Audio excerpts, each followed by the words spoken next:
Hello and welcome to today's video. So you may remember a couple of weeks back I had that amazing barn find of 4,000 vintage Penguin books, and what I've done to process that collection is break them down into 100s from the main series plus all the sort of sub-series as well. So I need to approach this job in an orderly manner. So what I've done today, I've got books from the main Penguin series, numbers 100 to 200. We're going to go through those. I'm going to show you my process for cleaning them. And then we're going to go up into my collection room. I'm going to compare that run of 100 books against the 100 in my collection to keep the best looking copies. Also, there may be a few variations and reprints that I decide to keep as well. So we'll have a little look at that process. And then you'll see me actually getting around to cataloguing these 100 books ready for resale at a future event like the Penguin Collectors Show or a book fair. So without further ado, sit back, relax, and let's get to it.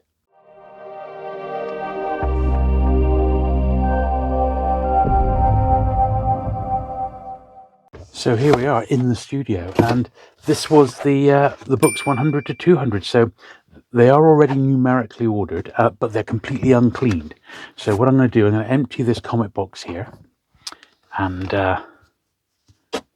put them to one side, and then I'm going to get started on giving these a bit of a clean. Now, I do dedicated cleaning videos on my cleaning channel, and some nice run of crime ones there. And I'm not going to, spend an hour or so in this particular video showing you my entire process. But if you are interested in seeing how I go through books like this and giving them a clean and repair, then I would suggest initially you go over to the dedicated cleaning channel. However, I will show you some of that video right now so you get a taster of what I go through when I'm cleaning the books, because that itself is a multi-stage process. So we shall do that right now. So this is basically my setup here in the studio, all set to do these 100 approximately vintage Penguin books. There's the camera there on its tripod, all ready to rock and roll. I have a couple of lights, spotlights here in the studio, plus a strip light, and that gives me plenty of light to do this sort of a job.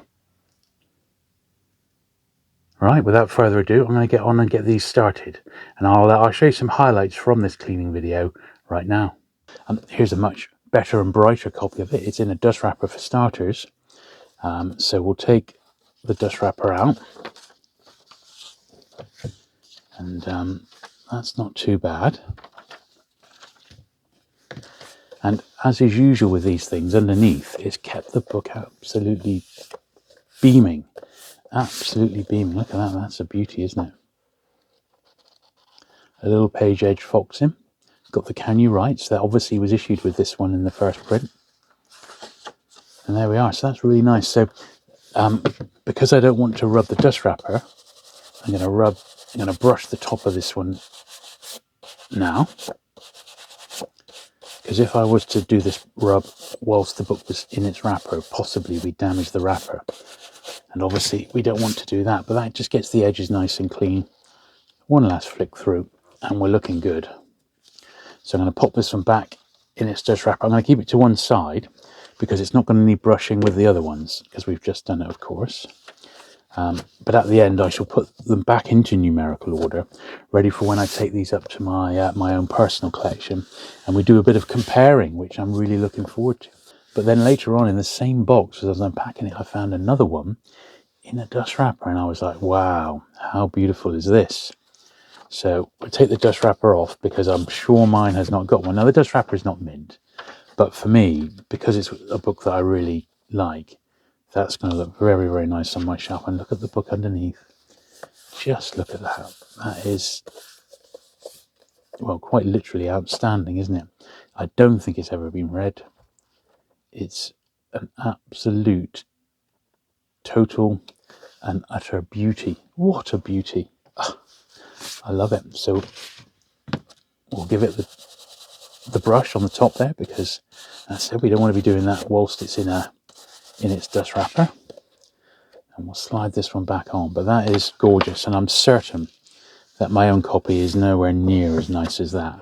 And in a wrapper as well. I mean, absolutely That's really something, that one. So we'll pop that one to one side. That was a real highlight of this collection. And we go from something like that to something which is really quite shabby. Look at this. So we'll see if it's salvageable. Let's have a look through, make sure it's actually all complete. Obviously it's missing the dust wrapper. A name inside there. The Last War, the Family Comedy. Okay, so we can get rid of that little annotation.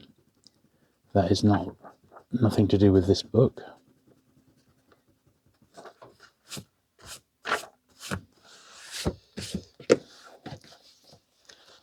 There we are.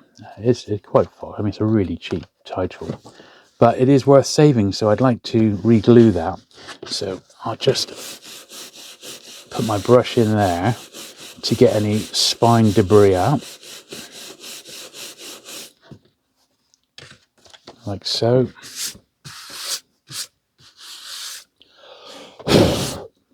This can be a bit of a mucky part.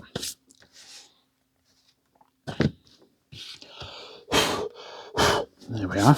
Right, now I've got my my Pin Flare bookbinder's glue, and there we are. I'm going to be quite generous with this.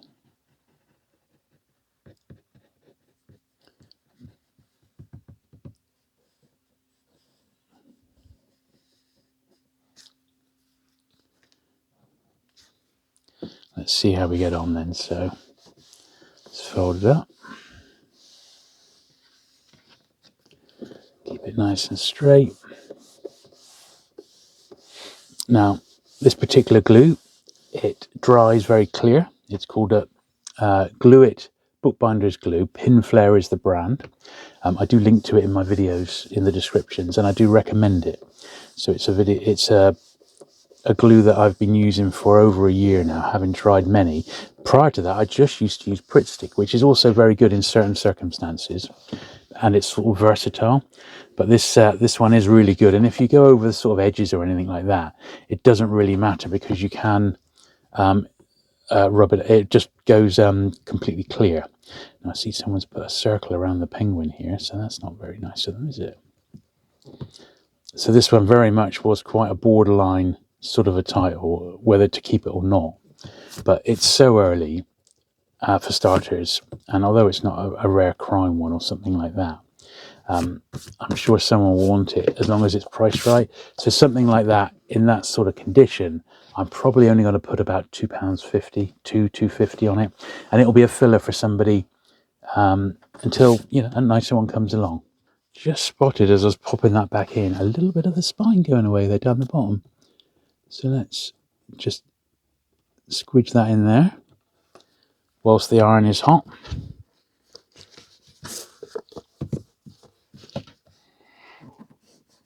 Just to stop that getting any worse. Just going to hold it in for a minute. Yeah, that's all right. And that can go in the pile with the book, the jacketed copies. Self, Beverly Nichols, 138. No wrapper. Once again, a little bit of page edge brown in here. A couple of corners turned over at the back. Easily straightened out.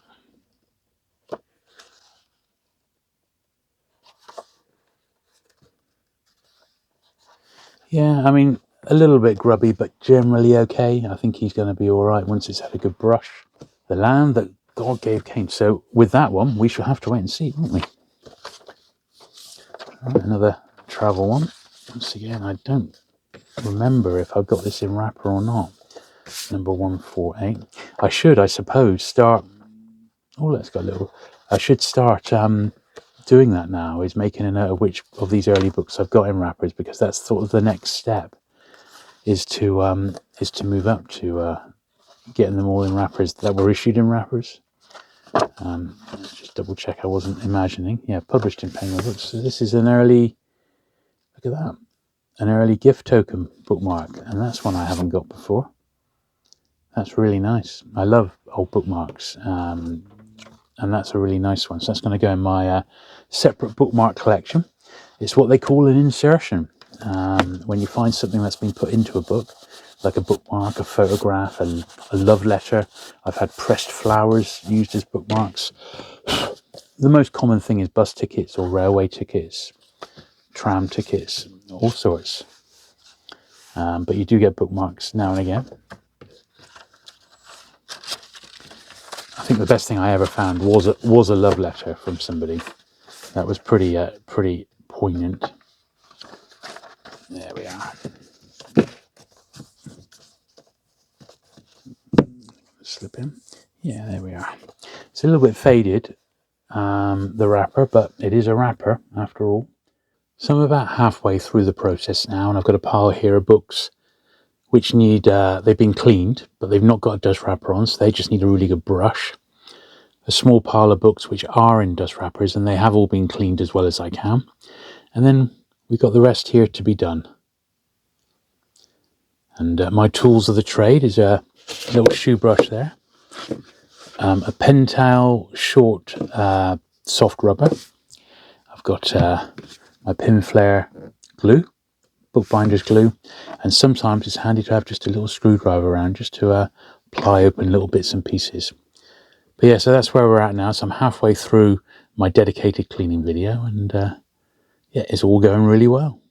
Obelisks at Sea. It's quite once again quite a nice robust copy of this one. It's slightly longer than usual Penguin, a longish book.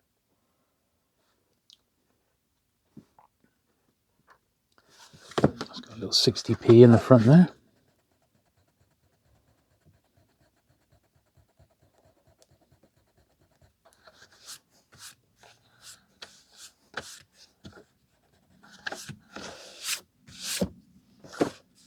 There we are. Yeah, I think that's quite a nice copy of that one. Start a second pile over there. Now we've got another one of it with a dust wrapper.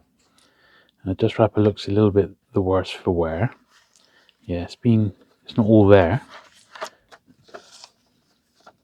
Or rather it is all there, but one of the flaps is detached, which you do sometimes see with dust wrappers, so it is what it is. But that's going to be one of those ones that I'll put it back on for now, but it will probably be best to have, if I end up keeping this copy, because it's better than my own one, I'll keep that dust wrapper off it, basically. But I think finding so many with wrappers, it's made me definitely want to do a little audit of the dust wrappers that I actually own, so that I know what's what, really.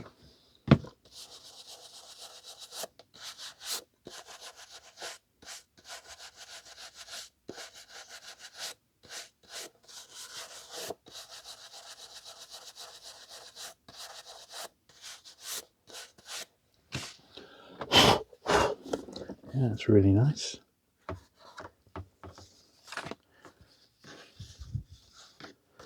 So we'll pop it back in the wrapper for now.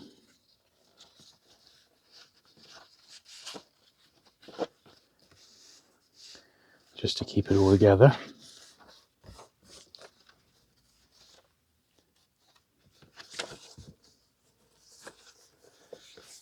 And we'll pop it with the other wrappered copies up there. Chaos has come again. Now this is the first one we've seen which has got a little sticker on, a little 7p up there. So we'll leave that to the end. Let's just have a little look through the book itself. And he's all right. It's not great, but it's all right. We've seen worse, haven't we? Now, what do we do with that little 7pence? Is it going to come off if we tease it slowly with my fingernail? Pays to have a bit of a thumbnail handy when you're a book cleaner, because sometimes you do need to tease off, albeit slowly, a little sticker like this one, which has probably been on its 7p, so it's past 1970. But that means the book's probably been in some sort of second-hand shop, or maybe on a stall at a garden fete. Who knows? If only they could talk, eh? If only they could talk. There we are. So we've slowly teased that one off, and it's rare that we get stickers on books like that, particularly old ones like this. But there we are. That's survived. That's left a little mark there, but nothing too bad.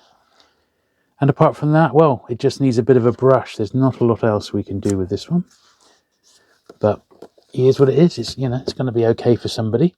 So I've finished doing the actual initial clean now. So this pile here, these are books that were just, believe it or not, too low grade. They were just really hammered, really worn inside, and just not collectible at all. Then we got that little stack there, which are all in dust wrappers. So that's quite nice. So you got a nice run of dust wrappers. Then these other ones are non-dust wrapper copies, but they all just need a bit of a brush just to finish them off. So that's what I'm going to be doing now. That's like the final stage, really. Time to give these undust wrapper books a good brush.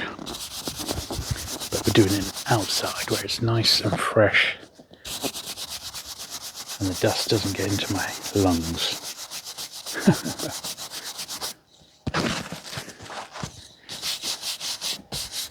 So this is all part of the process, and I have to do this with every single book that comes my way. So now just getting the books all sorted, ready for the thumbnail for my cleaning channel. But it's a good chance to see what we've done. So over there is the mess. They're the ones we're not going to be keeping. They're just too low grade. Then we got our beautiful dust wrappered copies there. And then we got our undust wrappered ones. Everything's been cleaned as best I can now. And the next step is to get these all back into numerical order, boxed up, and I'm going to go up into my collection room now. And we're going to have a look and compare these against the ones in my existing collection to pick the best ones.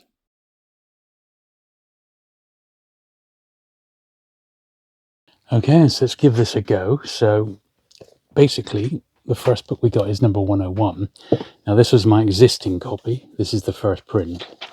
And of 101, I did actually have a reprint turn up in the collection, which is in beautiful condition. It's in a dust wrapper, but it is a reprint.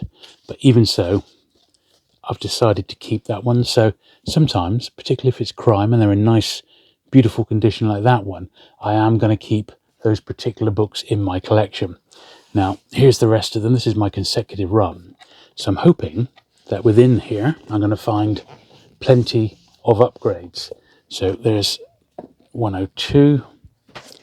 This was 102 from the collection. So I just need to do a bit of comparison and see which one is best. They're both first prints. But I tend to just have a little look, see what the feel of them's like. And in this particular case, the one from the collection was slightly better. I haven't got a 103, but we have got 104. So this was my 104, and that's the one from the collection. My one is clearly better there. 105, we haven't got a spare of. 106, 107. Now 108, we do have one. In fact, we've got two. So there's my copy of 108, and it is actually really nice and bright. There's a very lowish grade one, so we'll put that to, not low grade, but not as good as that one there, which is actually a nice copy in a dust wrapper. So that was the one we just cleaned up. So I'm going to keep the one in the dust wrapper, obviously, and this one is now a spare. It's 109, and 110 is Disraeli. Now my copy's got a very darkened spine. You can see the one from the collection is much whiter and lighter. And people say to me, well, why are you buying all these Penguin books when you've already got them all? Well, this is why. Because you're constantly upgrading. And this is a massive upgrade. Even though it's not in a wrapper, it's still clearly an upgrade. And that's why I keep buying Penguin collections. This was another one which I was very pleased to get. So that was my original one, which wasn't bad. It didn't have a dust wrapper, but it had a slightly darkened spine. And for decades, I've been more than happy with that one. However, we've got 2 copies in this latest collection, and they're both beautiful, but this one here in a dust wrapper, surely that's the best one of all. And I think it probably is. Yeah, it's got the least foxing, and of course it's in a wrapper, so this is the one I'm going to keep. I am tempted to keep another one as a reader, but if I had a later reprint, I'd probably keep that instead. But these 2 first prints, now we've got 2 spares of that one, which is perfect. Now the next batch, we haven't got many of these, so number 12, 13, no. 14, 15, no. 16 we haven't got. Now 117, if you remember when we did the cleaning video, was extremely low grade, and my copy is not that much better in actual fact, but it is better than the spare that I've got. And then number 118, While Rome Burns, another one which seemingly is tricky to get. This is the one from the collection. That's the one I already had, so that's the one I should be getting shot of. Okay, so I mentioned this in the cleaning video, but I think that's decidedly scarce, that one. Old Billiards and Snooker, Penguin Parade one, and number 121. Let's flip these around. So the next one we've got to look at is actually 128. So let me start a little pile. This is going to be the second pile. So these have already been gone through once when I had the Penguin Crime collection up to number 1000. So I've already checked them once. Little did I know I was going to have to do the whole lot again so soon. So 124. The next one we've got is actually number 128, which is Lord of Arabia. Now that's the copy from the collection, and my one there is actually quite nice, so that's going to be a spare. Then we've got the Weekend Book, Book 1. Now my copy is actually quite foxed, and this copy is not great, but it is in a dust wrapper, so I'm going to swap that. That's going to be another little swap, which is good news. There's Book 2. The next one we've got is 10 Minute Alibi. Now we do have one of those. Now they look on first impression very, very similar. The copy I've got is slightly more centered. This one's slightly more worn, so I'm going to keep with the one that I already had. 132, we did have a copy of that. In fact, we had 2 spare copies of that. Mr. Perrin and Mr. Trial. I think the one that I've got, this nice, really bright one, I may have a wrapper for that one. That's definitely not going to be any good. This one is in a wrapper.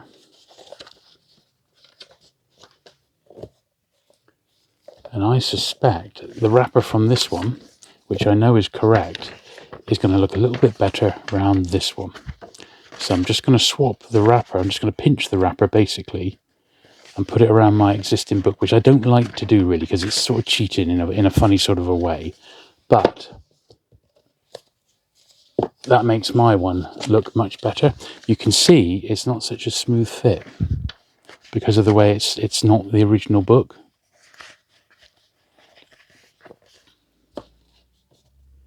Yeah, that does not fit smoothly. The thing is, the one that this came in, it's got that fox edgings on it, you know, and I don't really want to do it. But this one is so loose. I'm rethink that, to be honest. It's I think I'm going to put it back because I'm certain I've got a wrapper for that one, just not such a good one. So the only way around it for now is I'm going to keep both of them.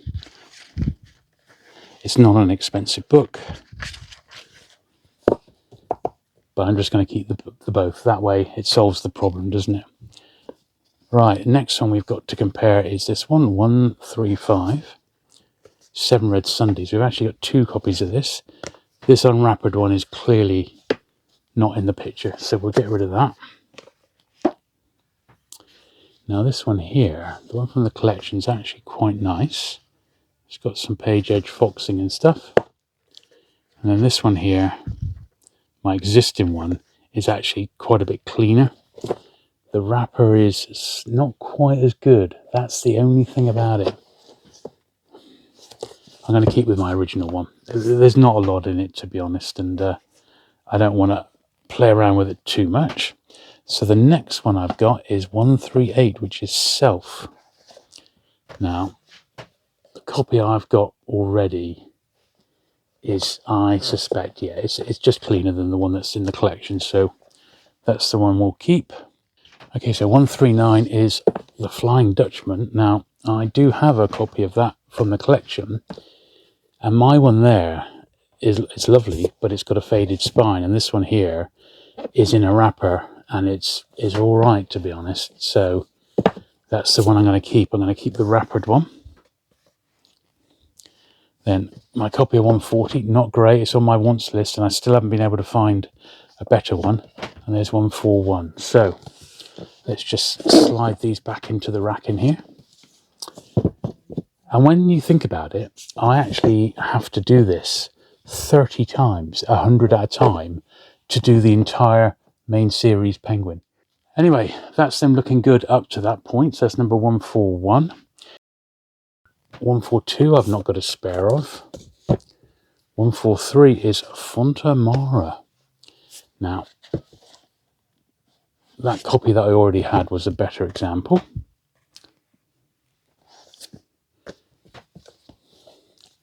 So that's a nice one there without the wrapper. This one is in the wrapper, but do you remember that wrapper was slightly odd? It just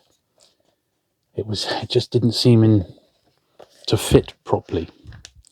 Now, my copy's a little bit foxed, and this copy is also a little bit foxed. I think I'm just going to keep them both again for the time being. Right, that was 144. Let me grab 145 and 146. We haven't got doubles of those. 147, this looks like it's going to be a nice upgrade. So there was my original 147, not the greatest copy, but a copy. Here's one here, very, very nice, in a dust wrapper. That's for me a massive upgrade. So I'm very, very pleased with that. And then 148, similar situation. I've got a copy there, pretty nice, but without a dust wrapper. What's this one like? This one's in a wrapper, but it's quite foxed.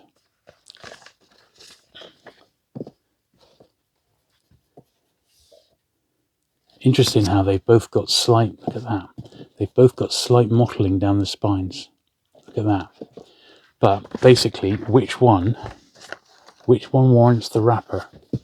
So that's got, I think this one here has got, this was my original one, it's got less foxing. This is the one, this one's got some page edge foxing inside there, but it depends how well the wrapper goes on it. We shall see. Let's give this a try.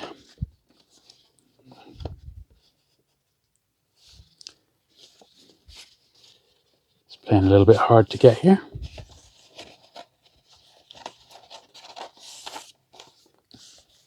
See, that wrapper fits on quite nicely. So that's the one I'm going to keep it for number 148, and that one is going to be a spare. Right, so 149. We do not have a spare of that one, so that's going to go straight in. Number 150, we do though, The Miracle of Peel, is that how we pronounce it? Now my copy's got a ding at the top there, but it's still quite bright. It's better than the other one we've got. So this is the one we'll get a shot of.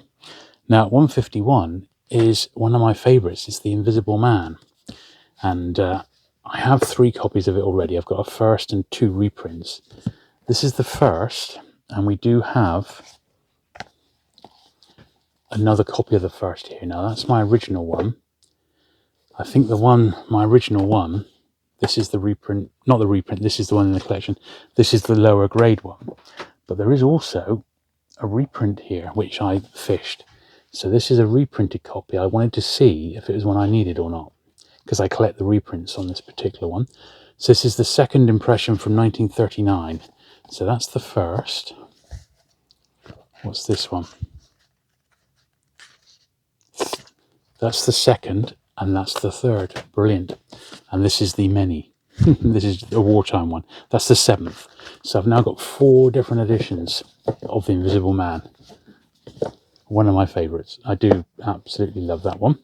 So that was 151. 152, we've just got the 1 copy. 153, we do have a spare. So it's the Piccadilly Murder.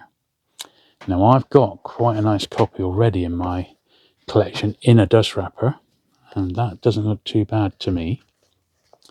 And the one that we've got here is also in a wrapper, but it's got some wear, so I will have a spare. That is a spare copy of that in a dust wrapper, so that's very, very nice. Right, 154 we haven't got a spare of, but 155, Murder at Crumb House, we do. So my copy looks pretty nice to me. The one in the collection is pretty nice. It's got a bit of a mark there. That's a tough call, but I think my existing one slightly wins it. No dust wrapper on either of them. So 156. So we have got a few other. We have a few other reprints here. So we did have one for 152. So this is a reprint of Enter a Murderer, which I'm going to keep. It's a wartime reprint, so I'm just going to slide that one in there, like that one. And 156, the Red House Mystery, I've also got a wartime reprint, which I'm going to stick with it. Just for my own satisfaction. Right, Fu Manchu, only one of those. Waxworks Murder, we've only got one of them. Then we've got the Dangerfield Talisman. Now that's a nice one, J.J. Connington. Now, my copy is pretty nice, it's sharp, no dust wrapper. This copy from the collection is also very nice. Right, number 160, well, my copy didn't have a wrapper. We've got 2 other editions of it, one with a wrapper and one without. Now the one without, obviously, we don't need to worry about. This is the one with. So I think it's a no-brainer, that one. An absolute no-brainer. This is still very nice, but obviously the copy with the wrapper is the one to go for. So we didn't have a 161 or a 162, but we did have a copy of 163, which is Charlton. And my copy, on the face of it, is quite bright compared to the one from the collection, which isn't bad at all, but this is the one I'm going to be keeping. 164, 165, 166, and 167. Didn't have any spare copies of that, but we did have a copy of 168. And I see the copy of 168 from the collection is in a wrapper. Now this one isn't in a wrapper, it's got a slightly faded spine. So, but the book itself, let's have a look. So that's a reasonably clean copy, that one. Well, actually, so's that. So I think it has to be, the wrappered copy has to win over there. So that one is relegated. Now 169 we haven't got. 170 we do. We do not, rather, but 171 we do, which is Peking Picnic. Now, the copy from the collection isn't great. My own one isn't great. I think the collection one has got a slightly better spine on it, that's for certain. But it's quite grubby. Mine's reasonably clean. Let's see what this one's like. Yeah, I think the one that I had is actually going to pip it. Right, 172 is the Crescent Moon. And there's my copy of the Crescent Moon, 172. Not bad at all, actually. The copy from the collection, also pretty good.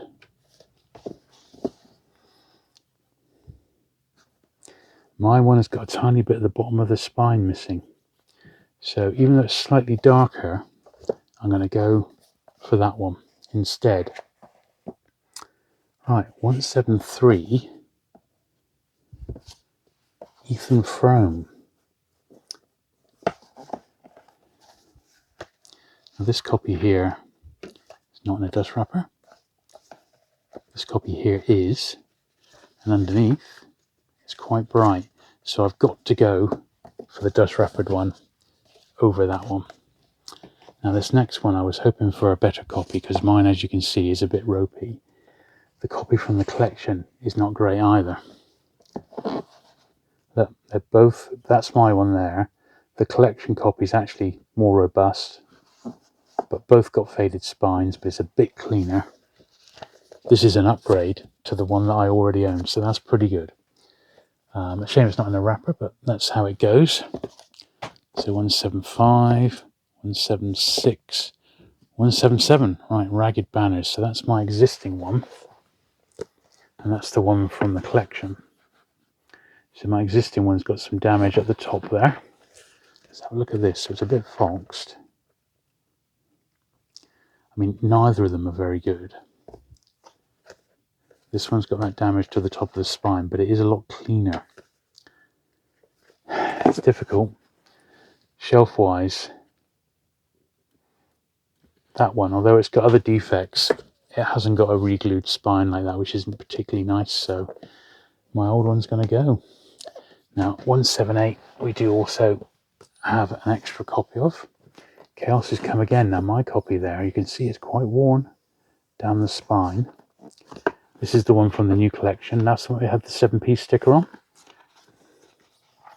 So it's got some foxing and stuff, bit of staining. This copy, but so much better spine. I've got to go for that one. It just looks a better book to me. And then Black Mischief is there. So, right, last little bit now. So, number 180 was one of the ones which I didn't have a very nice copy of. So here's the one from the collection. And we'll once again see how they compare. So, the one from the collection isn't great, but it's not bad compared to this one, which has got a terribly worn spine. In fact, look at that. The cover's literally come off in my hand. It was that poor. So, no competition, really. So we didn't have a copy of 181, but 182 we did. But if you remember, it was that very, very grubby copy of 182, and I've got a nice one there. So that's the one we're going to keep. 183, 184, 185 is this one. Confessions of a Young Man. Now my copy is quite bright, and you can see the copy from the collection is quite worn. So we're going to be keeping my existing one. 187, the Egypt's Gold. Now we had 2 copies of this, spare. That one there's got a very faded spine, so that's not even in the equation. But then these 2, my copy's got a small repair in the top there. This one is much brighter, and even though it's got some page edge foxing, it's a better looking copy, I suspect. It's just all round brighter. Yeah, I'm going to go for the new one there. Right, 189 is but soft, we are observed. And I've got a reasonable copy of that one, better than the one from the collection. It's obvious there, so that one is the spare. Death of My Aunt. Now I see I do have a nice copy of this one, but not in a wrapper. And this one is in a wrapper. You can see I've got a very, very, very nice copy of that, but my copy is not wrappered up. Now how's this one? See, underneath, nowhere near as nice as that. So I'm going to just see how well this wrapper fits,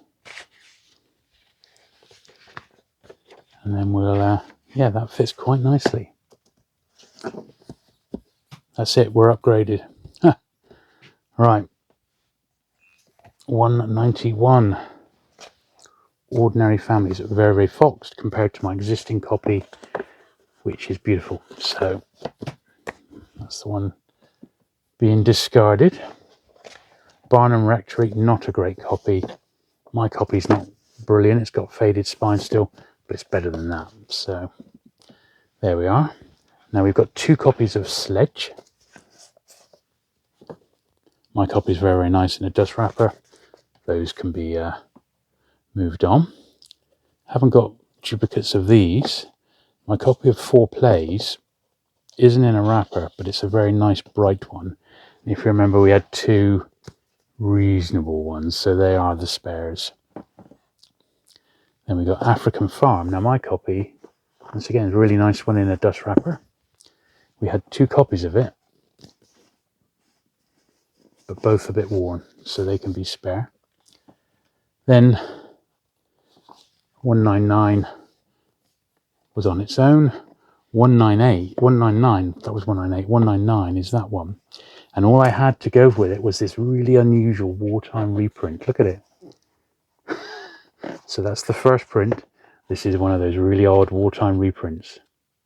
It's a shorty, as in it's about a centimetre short. Yeah, 1941. It's about a centimetre short from the top. It's got the same dimensions width-wise, but height-wise it's out of it. And those really unusual sorts of wartime ones, I find them, really fascinating. Anyway, that is my process for going through on the shelves there. And I'm pretty strict on it, but you can see I'm quite happy now because I've got them all. I am looking for variations and reprints and something unusual, different adverts, that sort of thing. That's the sort of the stage I'm at.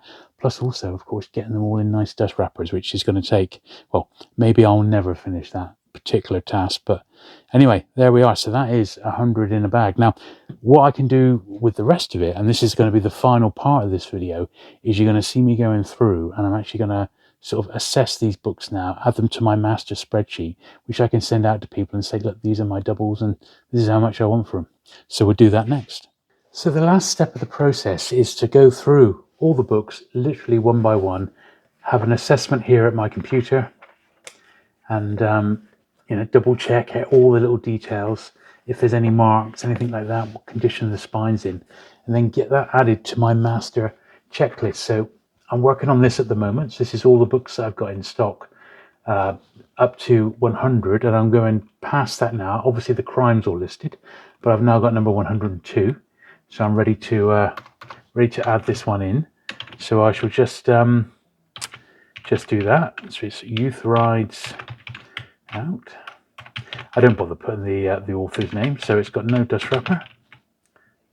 So how do I best describe this one? So slight page edge browning, slightly darkening spine. So slight page edge browning and lightly darkening spine. Now, a copy of that one in a dust wrapper, top shape would be £6 to £8. That one like that, nice robust copy, pretty tidy. That one, I'm going to put £4 on that one. So that is it, and we'll just do another one here. This is number 104. Now this one's a bit worse. So Deep Waters. Once again, no dust wrapper. Now this one's got what I would call a mottled spine with a small piece missing at the bottom, and some foxing. So we're going to put mottled spine with a small piece of bottom of spine missing.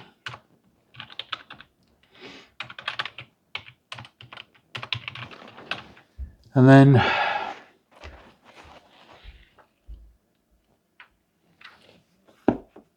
foxing to first 2 pages. So because of that, it's very, very similar to the last one, except obviously it's got some more faults. I'm going to put 3 on that one. It's about as low as I really want to go on these sorts of books. They're not really worth carrying if they're below that. This one's very nice. This is 108. I don't generally mention if it's got the flaps. That's just a bonus for people, really. So Kylang and Rolls is matte. I would say with that one, Kai Lung unrolls his mat. I wonder what that mat was. Once again, no dust wrapper on this one. I'm going to put light signs of wear, which they are, and a slightly darkening spine. And that one's £4 again.